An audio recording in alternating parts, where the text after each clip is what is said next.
Hello, welcome to this Joyful Living series. In the first two parts of this generosity series, I shared with you how generosity enhances your talents and how it empowers you. In this video, I want to take you further to see how generosity makes you a presence of God in the world. When God created the world, the Bible recorded that after each phase in the process of creation, like when He calls anything into being, God found it to be good. After calling every other thing into being, God decided to create man and woman. Genesis chapter 1 verse 26 records it as follows. Then God said, "Let us make man in our image, after our likeness, and let them have dominion over the fish of the sea, and over the birds of the heavens, and over the livestock, and over all the earth, and over every creeping thing that creeps on the earth."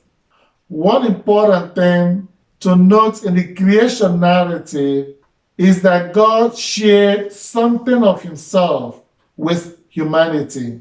That action makes humans co-creators, caretakers, and embodiment of God's goodness. He is to live in the footsteps of God, the source of all things, and in whose likeness He is made. We can better realize this possibility by understanding the bond that exists between us and God. Then we can serve as an extension of the divine goodness. Jesus realized this union with the Father who sent Him during His ministry. In John chapter 14 verse 10, He said to Philip, "Don't you believe that I am in the Father and that the Father is in me? The words I say to you, I do not speak on my own authority. Rather, it is the Father living in me who is doing His work." And He said to us in turn in John chapter 15, verse 5, "I am the vine, you are the branches. If you remain in me and I in you, you will bear much fruit. Apart from me, you can do nothing." Like the branch, we are the outlets of His divine powers, so long we remain united with Him. Notice how Peter spoke about Jesus in the house of Cornelius in Acts chapter 10, verses 37 and 38. He went about doing good, healing the sick, and freeing those held in the bondage by the evil one. Jesus was disposed to give all He could for the good of the people without asking anything in return. He even commanded His disciples to also give freely. When He sent them out on a mission, He said to them, "Heal the sick, raise the dead, cleanse those who have leprosy, drive out demons. Freely you have received, freely give." People give for various reasons, but not all giving is selfless. Think of the legendary Greek gifts. The act of true giving differentiates true generosity from other forms of giving. True giving brings out the sentiments of Jesus. He showed the way to the Father, teaching the truth that sets mankind free from the ignorance of the true nature of God. He healed the sick, fed the hungry, and delivered people from bondage. Jesus still heals the sick, feeds the hungry, instructs the ignorant, and so on.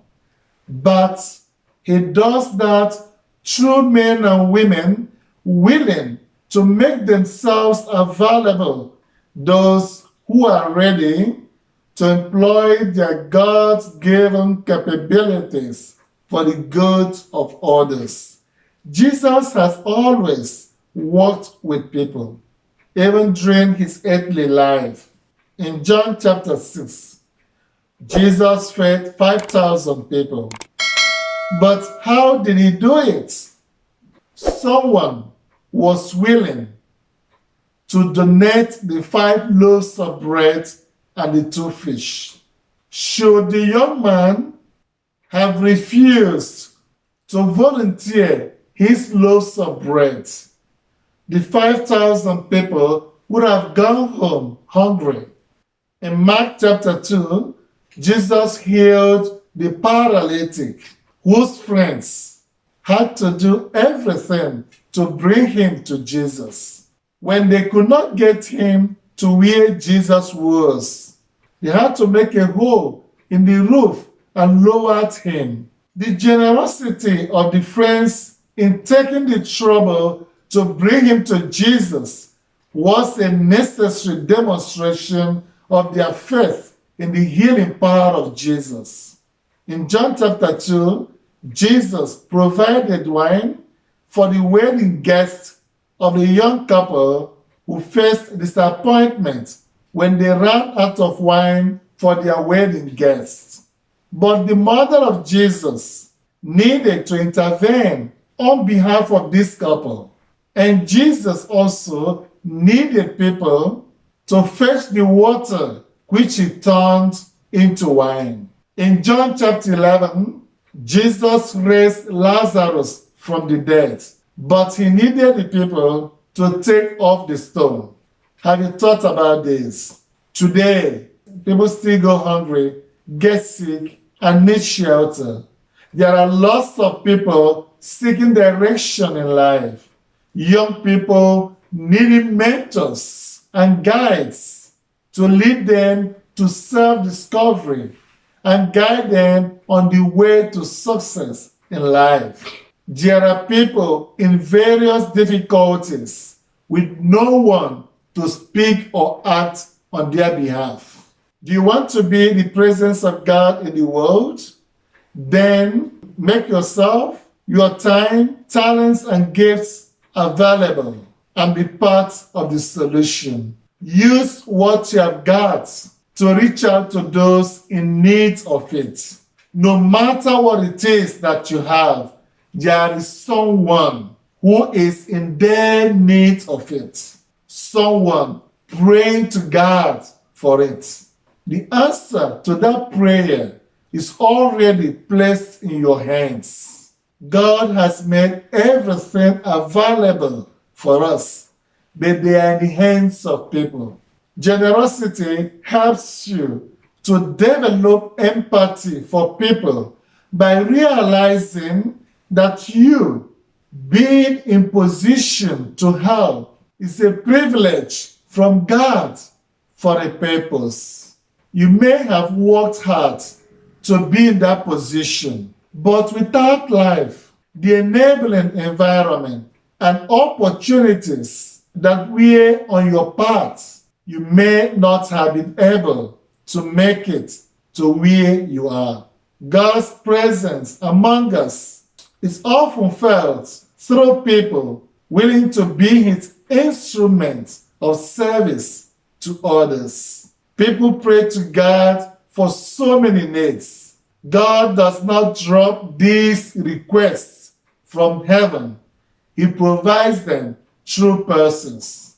Whatever God has given you that can make the life of someone better may be an answer to someone's prayer. It's important to note that when we meet Jesus on the last day, we cannot please him by the amount of money in our bank accounts or the property we have acquired. What we can show to him is what we were able to do for him in the needy that crossed our paths in life. Do you remember the three famous parables of Jesus concerning the last day recorded in Matthew chapter 25, verses 37 to 40, concludes the third of those three parables in this way. Then the righteous will answer him, Lord, when did we see you hungry and feed you, or thirsty and give you something to drink? When did we see you a stranger and invite you in, or needing clothes and clothe you? When did we see you sick or in prison and go to visit you? The king will reply, Truly I tell you, whatever you did for one of the least of these brothers and sisters of mine, you did for me. I pray that you grow in generosity. With Paul, I declare to you that you will be enriched in every way so that you can be generous on every occasion. And through us, your generosity will result in thanksgiving to God. Thanks for watching. I wish you a nice day.